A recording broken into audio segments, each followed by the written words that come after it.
Hey, hey, hey. How are you doing today? I hope you're doing well. I'm alright. I'm surviving. It's one day at a time, right? Thank you for asking, though.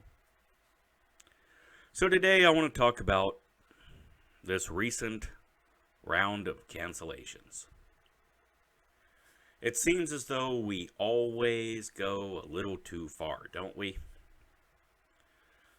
Let's take the Me Too movement. So, you want to give a voice to people who have been abused because they've been silenced by people in power. Okay. And you want to take down a monster like Weinstein. Okay. Everyone was on board. And then you just kept pushing and pushing and escalating and more and more and more. Aziz Ansari had a bad date. And then more and more. Until you just went too far, pushed too many buttons, and then the backlash comes. And all the progress that was made gets erased. Any voice that you gave to a victim now, when someone comes forward, people are, why didn't you go to the police? Why should we believe you? Look what you're going to gain from this. Yeah.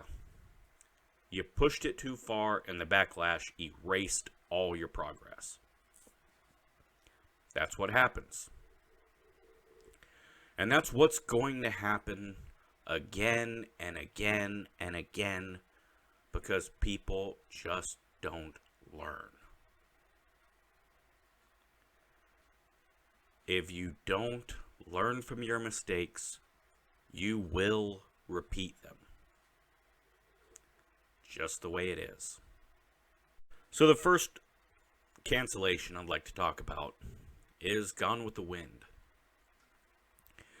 Now, Gone with the Wind is a movie from 1939 that is based on a novel written in 1935, 34, around 5-ish years before the movie. Now, the movie centers on Scarlett, who is a young lady on a plantation. And this is right before the Civil War, and during the Civil War, and the end of the Civil War. So that's why people want to cancel it, because Scarlett's a slave owner. Well, yes, she is. They don't glorify slavery, and they damn sure don't glorify Scarlett. The movie is about Scarlett's romance and her desire to better herself and her pettiness and how she mistreats others and her bad behavior and her pridefulness and stubbornness. I've always looked at Scarlett as an allegory for the South. I'm not a huge fan of this movie. I think the acting is very good. In fact, Hattie McDaniels won an Oscar for this movie. First black person to win an Oscar. Next person was 3 or 4 decades later, Sidney Poitier. Next black woman to win was Halle Berry. Although it should have been Whoopi for The Color Purple. That was a damn good movie. Anyways, sorry.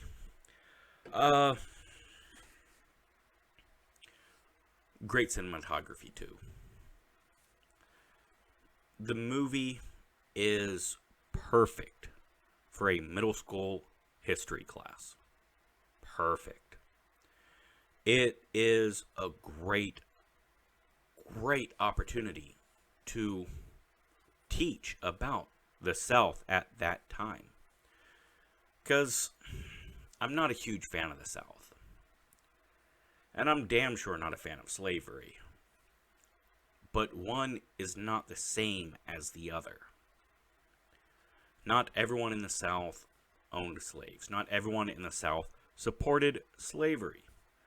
Scallywag is a term that we generally hear pirates use these days in movies and whatnot. But originally the term scallywag was a Southerner who supported the Union. They also called them carpetbaggers.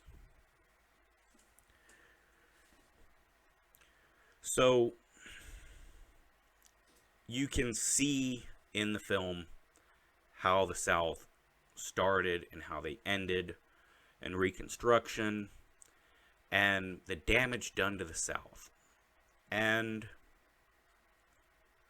it creates a fantastic discussion of how much punishment of the Reconstruction was deserved.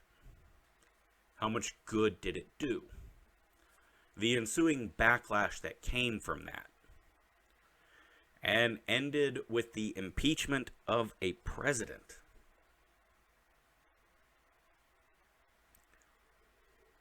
They're great discussions to have. But we're going to erase that because my feelings? Because it's about that time period. Oh, okay. So do we erase roots? No, never. Oh, so you erase Gone with the Wind because it's about a white person. That doesn't seem right. Now, Roots. I love Roots. I strongly prefer the original. But the remake they did, Forrest Whitaker's in it. It's pretty good. It's pretty good. I like it. But the original, man. That shit made me cry in the 80s. Your name is Toby. Shit made me cry in the 80s. Made me cry again in the mid-90s. And if I've got a couple drinks in and I watch it tomorrow, I'll probably cry. I mean, fuck me. Honestly, the part that gets me the worst, though, when the daughter is caught teaching, she was caught teaching someone to read, and her best, sorry. No, you should not erase roots. Granted, you probably should not show Roots to a first grade class. Love you, Miss Juniper, but that probably scarred a lot of us. Show it to a high school class. But yeah, don't erase the past. We can learn from it. We can discuss it. What's more important? Real conversations, life lessons, learning, or my butthurt feelings? Plus, I'm pretty sure the people that are really butthurt about it are rich, white SJWs. Just saying. Now, maybe, you look at the amazing progress that we've made. 200 years ago, slavery. 100 years ago, horrible, horrible Jim Crow. 50 years ago, terrible racism. 20 years ago, huge improvements, but still not there yet. Today, better than 20 years ago, better than 50 years ago, better than 200 years ago, better than 300 years ago. So we can just erase all those things. No more lessons to learn. Everything's perfect now. No. Gone with the Wind should be shown in every middle school history class. Just as Roots should be shown to every student in America. It's offensive, it's ugly, it's dirty. Sure. That's why we should see it. That's why we should learn from it. Maybe I'm completely off base here. Let me know in the comment section. Am I right? Am I wrong? What do you think? So this next cancellation is a much lighter topic. At least it is to me, because it's about the cancellation of a country music group. Not my favorite form of music. But if you're a huge fan of Lady Antebellum, good for you. I'm sure they're lovely. So Lady Antebellum, their name was offensive. Now, I'm assuming it wasn't the word lady that offended people, because they changed their name to Lady A, which is the name of a blues artist who just had her name stolen by a bunch of white people because progress. Kind of like erasing Hattie McDaniel's Oscar-winning performance. Progress. So, antebellum. Why is that offensive? Why is that racist? Antebellum is a time period, much like Gothic. It covers the United States from the end of the Revolutionary War to the beginning of the Civil War. From the birth of a nation to the rebirth of a unified nation. Generally, when you hear antebellum, it's used to describe the South, and it's used to describe architecture, fashion, and food. Now, the architecture is a Greek revivalist movement that is from Northern Europe. Well, Northern and Western Europe, because it definitely made it to Spain. Now, in Georgia, Savannah particularly, they started calling a lot of these antebellum mansions Spanish-style mansions, even though they're not. Now, there are Spanish-style mansions. I'm just saying, they've kind of been calling certain antebellum mansions Spanish-style for this reason. The closest I would say it gets to actual racism is the United States was mimicking the British mercantilism. It's a type of economy where you focus on maximizing exports and minimizing imports. Creates jobs. It's a great, great thing because it creates jobs, products. Everyone's working, and everyone else is buying your products. Good stuff. Now, the United States mimicked this. In the North, it worked out pretty well. Industrialization, tightly packed population, good stuff. The North matched England. Now, in rural England, things weren't great, but because they still had lords and their whole system, they were able to squeak by on the rural part of it. United States, to maximize your exports in a not densely packed agricultural region meant slavery. Not excusing slavery. I'm simply saying that's the only way to connect antebellum to slavery. That was a time period where there was a push for slavery. But we don't condemn all Gothic architecture or fashion just because of the anti-Semitism that happened during that time period. Do we? Do we look at the Greek architecture and Greek plays and go, you know what? They engaged in some slavery, and yeah. Nope. Cancel Odysseus. No.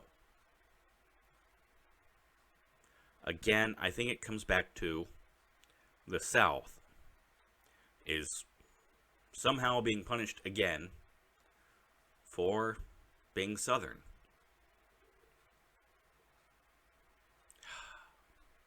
I don't even like the South. You bastards got me defending them. So, Lady Antebellum, you caved and you changed your name. That was dumb, because pretty sure the people that were complaining weren't fans. Now, your fans, I'm assuming a number of them are going to be all pissy about it, and you pissed off a blues musician. I mean, come on. Come on. Just stand up and defend yourself. Explain why you have the name. And fucking grow a fucking spine. Morons. So I'd like to wrap things up with one more cancellation. And then just share my thoughts on some stuff. So the last cancellation is Aunt Jemima. Now, I don't think anyone's actually offended by Aunt Jemima.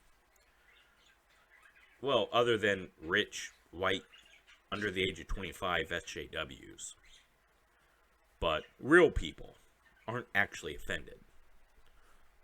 But Aunt Jemima is a pretty fucking racist name. Auntie and uncle are titles given to house slaves. In fact, when I was a kid, Jemima still wore her slave garments. Now, I can remember 1987 or 88. It was before the wall came down. This was in Germany. I stayed the night at a friend's house for the first time. And his grandmother lived with him. He was black, by the way. And I remember we slept in the same bed, you know, as kids do. And the grandmother, when we woke up and ate breakfast in the morning, the grandmother said, "In America, you wouldn't have slept in the same bed." I remember being shocked. Like, I thought they changed all those laws. Holy shit. You mean in America, you're not allowed to sleep in the bed with a black person? And then we were having waffles for breakfast. Now, I hadn't had a lot of waffles. We did pancakes at my house. And they put butter on the waffles and then syrup. Shit was crazy. Like, you get one or the other. You don't get both. Holy fuck. Crazy. Crazy. Sorry. But the grandmother was... Now, I had not heard this before, so I was shocked, and my dear friend was shocked as well, because he'd not heard this before. But his granny starts telling me Aunt Jemima's a slave. What the fuck do you mean she's a slave? And she's telling me what auntie means and the way she's dressed and all this and that. And it's like, holy fuck. That's so fucking terrible. What the hell? Why? What? Wow. Crazy. Back then, I'm thinking they should change the fucking name. 90s comes around. Still no name change, but by now she's not wearing her slave clothes. So yes, Aunt Jemima changing that racist ass name, I'm a fan. Being forced to by an angry fucking stupid Twitter mob? No, not a fan. So Aunt Jemima, you should have changed your name forever ago. No one should be able to force you to change it. But yeah, really should have a long ass time ago. And that's kind of where I stand on a lot of this stuff. Forcing something makes people defend it. Now, Aunt Jemima, the company that owns them, come out and says, we're going to change the name to Miss Jemima because Aunt is a fucking racist fucking title. And a bunch of people are going to go, yeah, who cares? And then a bunch of people are going to go, yeah, good for you. And then a very small group of people are going to be like, I hate change, fuck you, never going to use your product again. They will. But yeah, we're going to force you to... No, fuck you. Angry mobs can all burn in hell. Fuck off. Those are my thoughts. Again, let me know what you think in the comments. Also, I very, very much appreciate you taking the time to watch this video. I hope you will like the video. I hope you will subscribe. And please, leave a comment. Share the video. I very, very, very much appreciate your view. And I hope you have a wonderful day.